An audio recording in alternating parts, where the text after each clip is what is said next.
The truth has finally been revealed in Philadelphia. After years and years and years of the Philadelphia 76ers having to manage and basically mismanaging Joel Embiid and his injuries, a recent article from ESPN.com that dropped this morning, July 16th, has finally came out. And it took me a damn good 30 minutes to read this whole article, but it was worth it. It's a great read from start to finish. If you haven't read it already, I highly advise you go check it out.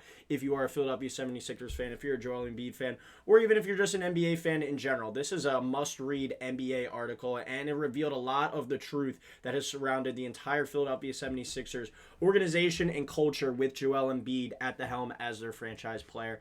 And basically the mismanagement and the miscommunication that has gone on basically from day one. You know, when he was drafted and ultimately was ruled out for the season due to a bone injury in his foot.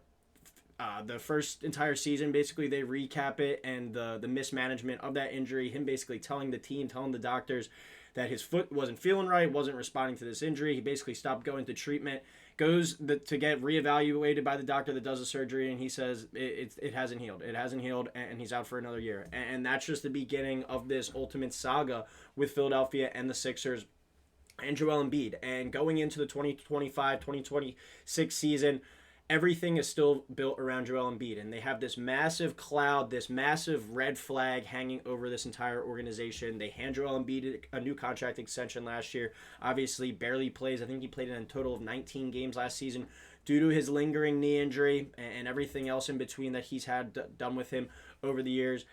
And the Philadelphia 76ers look like they're just going to continue to run it back and do what they can, and that is try and get Joel Embiid on the floor, as best as possible, as healthy as possible. And this article really goes into the entire kind of story about everything that happens on a day-to-day basis with Joel Embiid and over the years. And this story was written over the course of months, over the course of years. And it's a really kind of great read, and it dives into everything that you need to know. But the situation still remains that there's this red flag, there's this massive cloud that hangs over the situation, and it's a hard one to get out of because you're looking at the situation where you are at your best when Joel Embiid's on the floor and on this roster. There's no beating around the bush on that. There's no sugarcoating that. But that is when he's healthy. That is when he's on the floor, and it remains a massive question if that will ever happen. And it kind of poses the question, like, how much is that injury really impacting everything else, day to day with the operations of this basketball team, with the coaching of this basketball team, with the philosophy of this basketball team.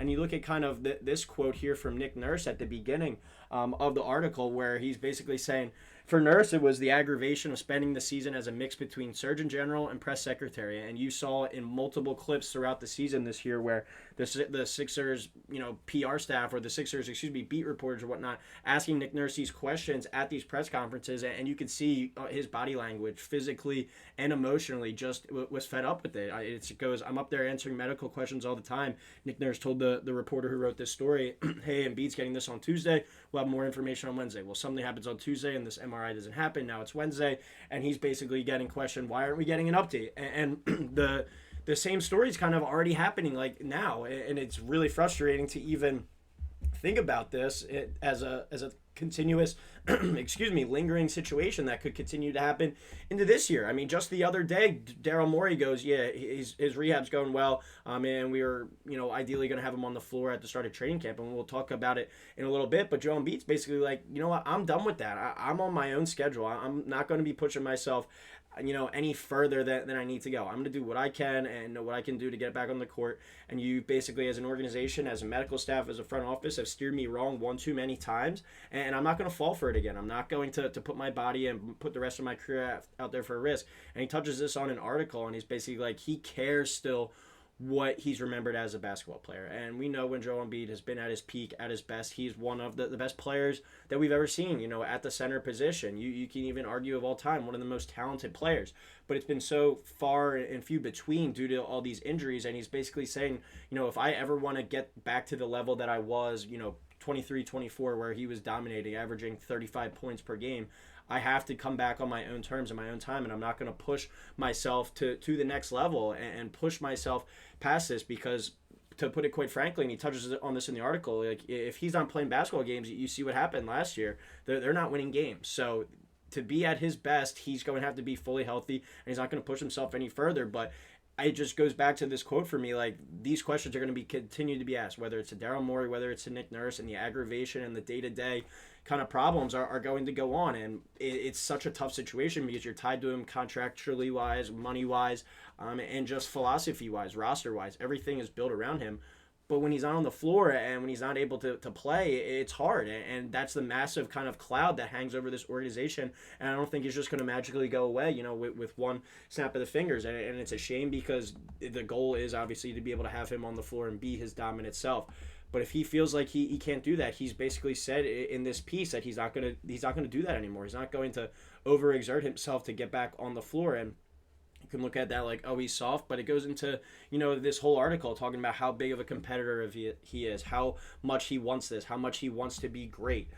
And it kind of gets tied into it here as well. Another part that I wanted to highlight in the article where it touches on the extension that they just gave Joel Embiid, the big contract that they just gave to Paul George, and the reporter basically asked, like, do you think he's ever going to be, the same player again, be worthy of this max contract? And Daryl Morey basically, you can read it here, kind of cuts himself off from answering it.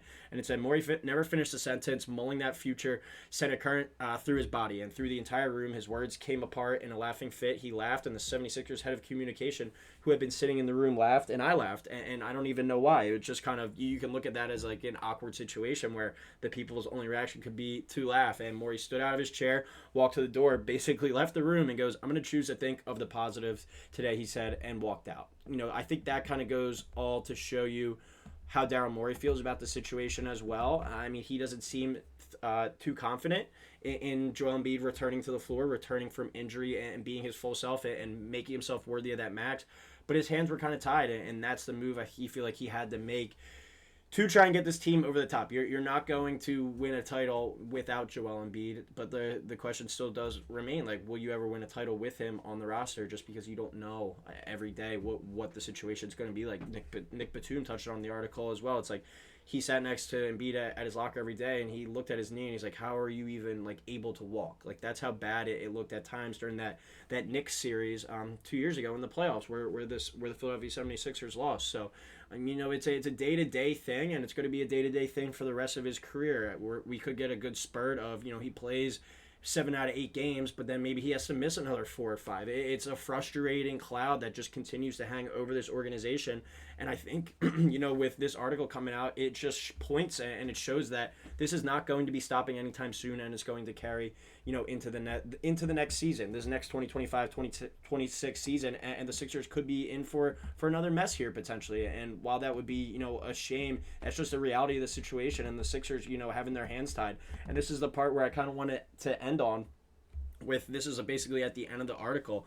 When Embiid and I spoke for the final time in late June, he tells me he's making some changes this offseason. We're not going to push anything, he says. For my whole career, I felt like we never took that approach. So basically here he's saying, I'm doing this on my terms. I'm not going to be listening to them, and they're the doctors, they're the professionals in this situation. But he's saying, they've steered me wrong before. I'm going to do what I think's best for me, my family, my teammates, my organization with the Philadelphia 76ers long term. We don't have a timeline. Embiid tells me hopefully sooner rather than later. And that's after Daryl Morey saying he would be back in time for training camp in September. So we're already at this situation where there's a miscommunication, there's a misdialogue, and Embiid's basically saying, we don't have a timeline. I'm going to come back when I feel like I'm ready to come back. And Daryl Morey says, he's on track for training camp. The same thing with the Paul George injury. We're going to reevaluate him for training camp. What the hell does that mean? That doesn't clarify anything. You're going to look at him and then basically be like, oh, he needs another 4 to 6 weeks to recover. Surprise. So it's just, once again, a big mess, and we're sitting here in July, and this is the story coming out. And Embiid saying here, I don't know how they feel. The only thing I'd say, this is a business. Embiid tells me it's all about the results. If I come back early enough and I'm still not myself, guess what? You're not winning games. And he's right. And if he does come back and they do win some games at the beginning, but it jeopardizes his health for the long-term longevity of the season, then they're going to be losing games again. So it's a harsh reality of the situation that the Philadelphia 76ers are in, because it's, you win when you have them, and you lose when you don't. But you have so much tied to him. You have so much invested to him financially and basketball philosophy-wise. when he's not on the floor, it leaves such a big gaping hole on that team, on that roster. And you just have to, you can't help but look at this in a negative light and think, this is just going to continue to happen day after day, week after week, month after month, year after year for as long as Joel Embiid's here. And that's a shame of the situation.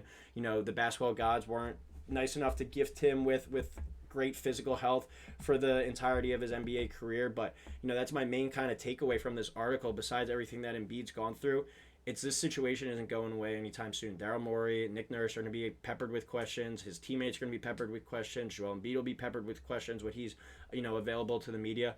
But it's going to be a situation, I think, that's frustrating. You see Daryl Morey and Nick Nurse getting frustrated over this, just in this article as well. And we saw it multiple times in press conferences over the last season. So I don't think this situation is going away anytime soon. This was a bombshell of an article. Like I said, a great read, but a must check out for Sixers fans. But let me know what you guys think in the comments below. Am I going crazy on this article? Am I overreacting and thinking that this is going to be a major problem this year? Are you in the camp too that this is going to continue to be a major problem for this 76ers team? Let me know in the comments below. As always, please drop a like, please drop a subscribe, and we'll talk to you next time here on Sixers Digest.